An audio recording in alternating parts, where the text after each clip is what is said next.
Sarap.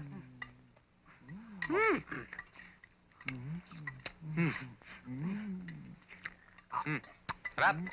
Oh. Sarap. Tago kayo. Sabel! Sabel! Nakalimutan yung pakainin ng baboy. Pakainin nyo na. Sarap.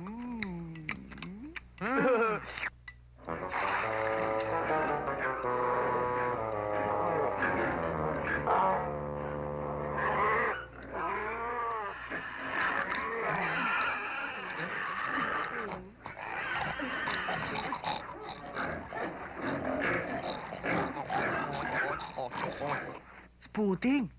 Manilaboy na ako ngayon. Pahit talaga ng pinsan. Hoy, sandali, sandali. Saan kayo pupunta? Maghahanap ng trabaho.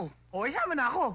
Ba't ka naman namin sa asami? Ikaw nga ang pumapahamak sa amin eh. Huwag ka nang sumama. Malas ka eh. Tras! Sandali! Teka, sandali. Bumalik kayo dito, ha? Kayong tatlo? Bakit nyo kami iniiwan? Aba, akala ko ba sama-sama tayo? Eh, lagi na lang tayo magkakasami. Kaya wala nangyayari sa buhay natin. Ngayon, maghiwa-hiwalay tayo. Tara!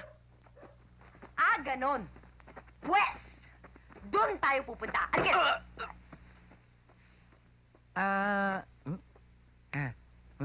Di pala lang.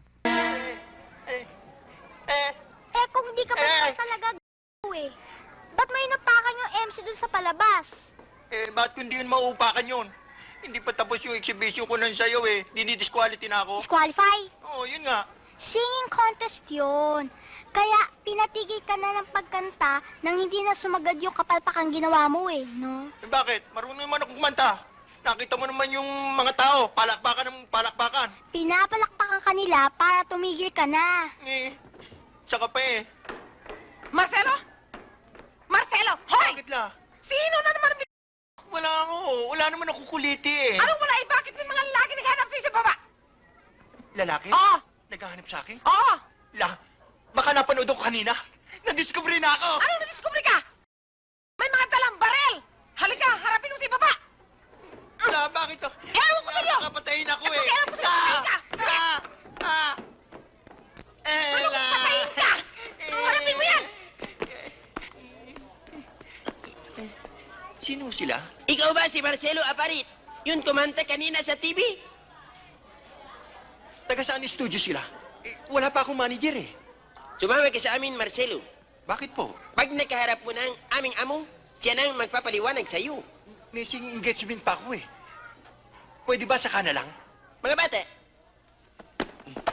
Eh, bakit to? kailangan ka pa ba namin kumbinsihin na sumama? O kung sa kanalaman susunod? May atraso ba ako sa inyo? Kayo ba may-ari na studio? Eh, hindi naman ako nanggulo eh. Marcelo, kilala mo ba kung sinong yung mga magulang? Eh, si Tatang lang, pero si Nanang hindi eh. Ibig mo sabihin, patay na nanay mo? Eh, ngayon nabanggit mo na yan, wala naman nababanggit si Tatang na tepok na si Nanay eh. Eh, kung magsalita nga sila, parang wala nga akong ina eh. Uy, maaari ba naman yun? Meron bang taong walang ina? Paano ka lumabas sa mundong to? Ano ka, singaw? Hindi ko matitiis to! Bakit niyo nagawa sa akin to? Huwag mong ibahin ang bahay! Gusto mo biyakin ang ulo mo, bibigyan kita ng martilyo!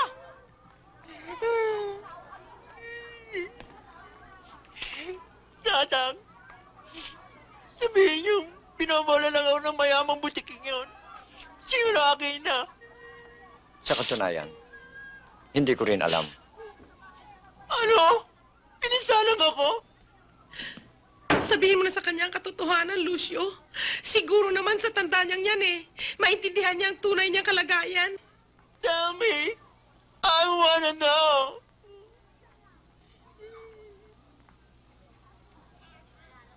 Ampung ka lang namin, Marcelo. Ako?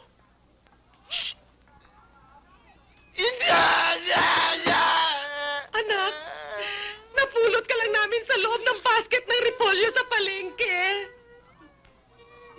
Totoo yun, anak. Dito ka nakambalot na para kang sariwang lumpia na kasama ng mga repolyo. Inalagaan ka namin at pinalaki. Sinasauli ka namin, ngunit inaayawan ka ng lahat.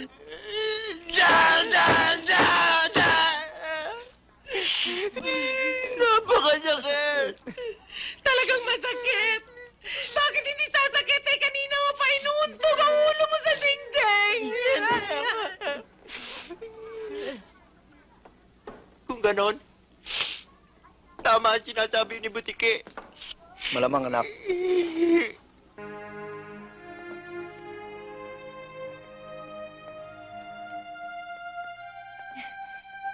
Mang! Pang!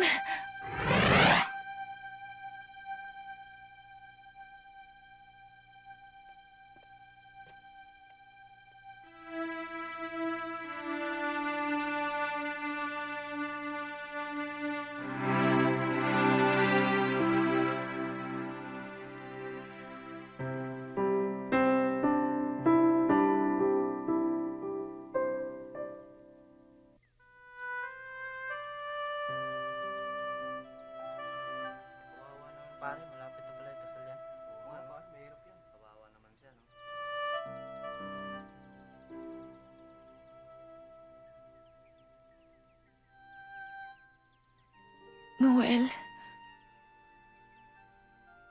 Daya mo naman eh. Basta mo na lang ako iniwan.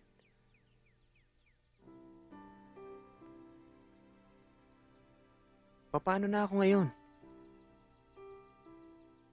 Paano na yung mga pangarap natin? Noel, nandito pa ako.